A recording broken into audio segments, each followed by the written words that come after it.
미얀마 국민들을 도와주신 대한민국에 정말 감사드립니다. 이 태그는 미얀마 국민들이 한국 정부와 한국 국민들에게 감사를 표하는 태그입니다. 최근 트위터, 페이스북 등 SNS에 미얀마를 검색하면 한국 시민분들이 우리와 함께 미얀마의 민주주의 혁명을 지지해 주셔서 감사합니다. 친애하는 대한민국, 우리는 당신의 도움과 친절을 결코 잊지 않을 것입니다.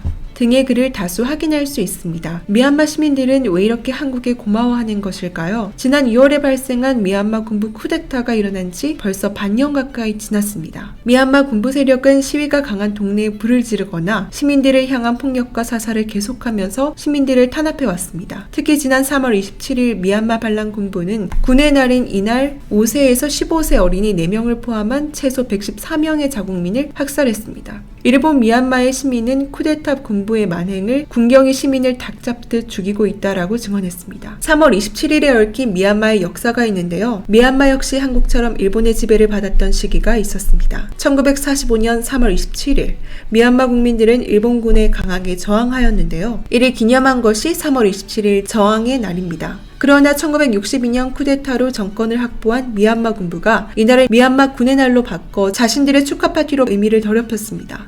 우리나라로 친다면 무고한 시민을 학살한 독재 정권이 간복절을 자신들의 기념일로 바꾼 것입니다.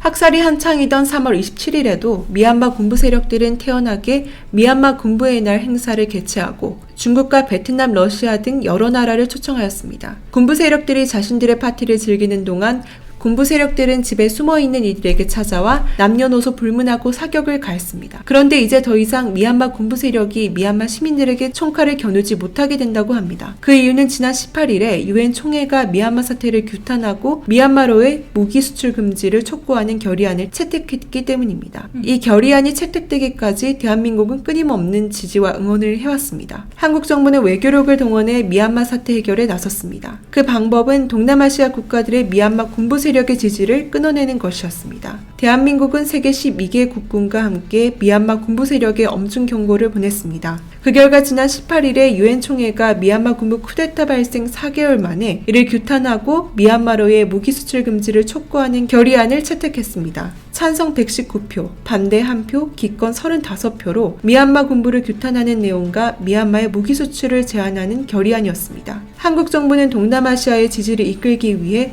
특히 베트남을 포섭했습니다. 베트남은 미얀마 국군의 날 행사에 군부 측 초청에 적극 응하는 모습을 보이며 군부 세력을 지지하였습니다. 이날 행사에는 베트남, 태국, 라오스 등이 참여해 군부 세력 편을 들었죠. 베트남이 군부 세력의 편을 선 이유가 무엇일까요? 바로 미얀마의 민주화가 자국의 정권 정복에 영향을 줄 것으로 두려워했다는 분석과 미얀마가 민주화될 경우 아세안에서 경제적 강국으로 성장하지 못하게 차단하기 위함이었습니다. 미얀마에게 동남아시아에서 가장 큰 경제 성장력을 보여주는 베트남의 지지는 특히 더 절실했는데요. 이에 한국 정부는 지난 18일에 UN 총회에서 베트남과 긴밀한 회담을 했습니다. 이 회담에서 한국은 미얀마 사태를 거론하였죠. 이에 베트남은 바로 입장을 바꿨습니다. UN의 군부 무기 수출 제한 결의를 반대해서 찬성으로 한 것이죠. 동남아시아에서 가장 중요한 역할을 하고 있는 베트남이 쉽게 입장을 바꾼 이유가 무엇일까요? 바로 한국에 끼치는 막대한 영향력 때문입니다.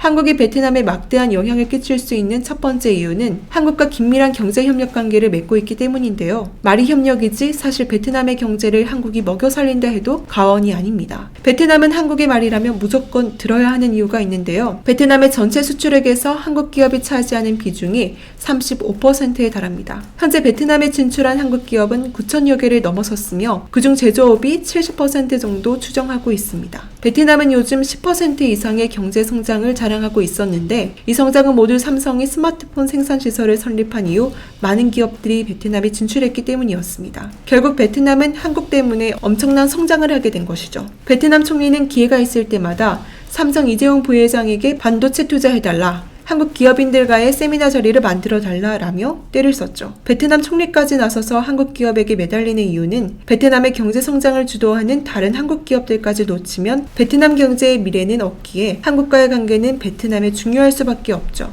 특히 삼성은 혼자서 베트남 국내 총생산의 28%를 이루어내고 있습니다. 삼성뿐만 아니라 다른 한국 기업들도 막대한 영향을 끼치고 있습니다. CJ그룹 뚜레쥬르는 1.5배, 2배 비싼 가격에도 꾸준히 매출이 상승하고 있고 CJ 오쇼핑 또한 베트남의 홈쇼핑 시장에서 60% 이상을 장악하고 있습니다.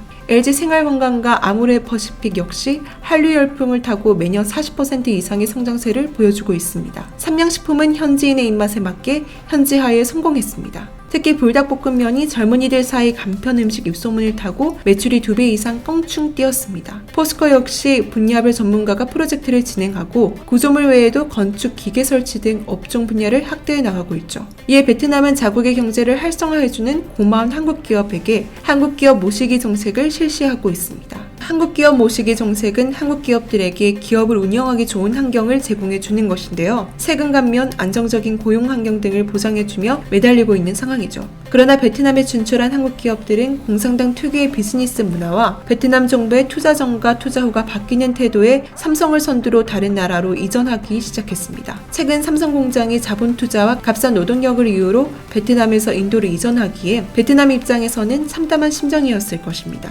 한국이 베트남에 막대한 영향을 끼칠 수 있는 두 번째 이유는 바로 언어입니다. 베트남은 올 2월에 한국어를 제1외국어로 지정해 교육하고 있습니다. 영어, 중국어, 일본어, 프랑스어가 아닌 한국어를 배운다는 것은 베트남에 한국이 얼마나 막대한 영향을 끼치는지 알 수 있습니다. 베트남의 대학 입시 시험의 과목으로도 한국어 종목이 개설되었습니다. 참고로 인도는 지난해 제2외국어로 프랑스어, 독일어, 스페인어, 일본어 등에 이어 한국어를 추가했습니다. 중국어를 뺀 자리에 한국어가 들어갔습니다. 이처럼 한국이 베트남에 막대한 영향력을 끼치고 있기 때문에 한국의 포섭에 응할 수밖에 없던 것이죠. 사실 대한민국은 미얀마 사태가 시작됐을 때부터 눈치만 보던 다른 나라와 달리 한국 정부에서 즉각적인 조치와 입장을 밝혔습니다. 문재인 대통령은 사태가 터지자마자 미얀마군의 경찰에 폭력적인 진압을 규탄하며 아웅산 수치국가 고문을 비롯해 구금된 인사들의 즉각 처방을 강력히 촉구한다. 민주주의와 평화가 하루속히 회복되기를 간절히 바란다. Justice for Myanmar, Stand with Myanmar 해시태그를 걸며 SNS에 글을 올렸죠. 이 글을 시작으로 미얀마 시위대를 유혈 진압하고 관련 인사들은 구금 국제사회의 비판의 목소리가 높아졌습니다. 대한민국 정부의 공개 지지 이후에 미얀마 국민들을 죽음에 이르게 하는 총과 체류탄 및 다양한 군용물자를 수출 금지했습니다. 현재 미얀마는 과거 한국이 겪었던 민주화 운동을 하며 수많은 희생을 치르고 있습니다. 과거 한국전쟁 당시에 수많은 나라들이 한국을 위해 도움의 손길을 보내줬고 5.18 광주 민주화 운동에서 언론을 차단하던 대한민국의 독재 세력에게 수많은 외국 기자들이 보도를 해주며 지지를 해줬습니다. 반세기가 지난 지금의 대한민국은 과거에 한국의 길을 걷고 있는 미얀마를 도울 수 있는 힘이 있습니다. 우리나라가 미얀마를 도와야 하는 이유는 단지 도덕적인 측면뿐일까요? 국제연맹은 제1차 세계대전 후에 설립된 국제평화기구로서 국제연합의 전신입니다. 국제평화와 안전을 유지하고 경제적, 사회적 국제협력을 증진시킨다는 목적으로 1920년 설립되었습니다. 그러나 이는 참담하게 실패했습니다. 패전국가 공산화된 러시아의 가입을 금지했고 미국이 의회 반대로 가입하지 못했기 때문입니다. 그리고 다른 나라의 문제에 군사 개입을 하는 표결은 만장일치로 이루어졌고 제대로 수행하기 위한 수단이 없었습니다. 따라서 국제연맹 가입국이 전쟁을 일으키면 전쟁을 막을 수 없다는 것입니다. 그 결과 이탈리아가 에티오피아를 침공하고 일본이 만주를 점령했습니다. 결국 국제연맹을 이탈한 일본, 독일과 같은 국가들의 주축으로 제2차 세계대전이 터지는 참사가 일어났습니다. 이를 막기 위해 생긴 것이 바로 지금의 유엔입니다. 유엔은 강대국의 충돌을 막기 위해 군사 개입이 가능하게 하고 회원국들로부터 세계 평화를 지키기 위한 군사력을 확보했습니다. 유엔의 대표적인 군사 개입이 바로 한국 전쟁 때 일어났습니다. 북한의 기습 공격으로 한반도가 공산화될 위험에 놓이자 미국을 주도로 32개국의 군사적 지원을 받았습니다. 이런 배경이 있기 때문에 대한민국이 미얀마에서 벌어지는 참사를 규탄하는 것은 당연히 해야 할 일입니다. 역사를 잊은 민족에게 미래는 없다라는 단재 신채호 선생의 말씀을 떠올리며 오늘 이슈를 마치겠습니다. 혹시 광고 하나 해도 될까요? 내일 상승할 종목이 궁금하시다면 오른쪽 버튼을 꼭 클릭해주세요. 시청해주셔서 감사드리며 내일 다시 찾아오겠습니다.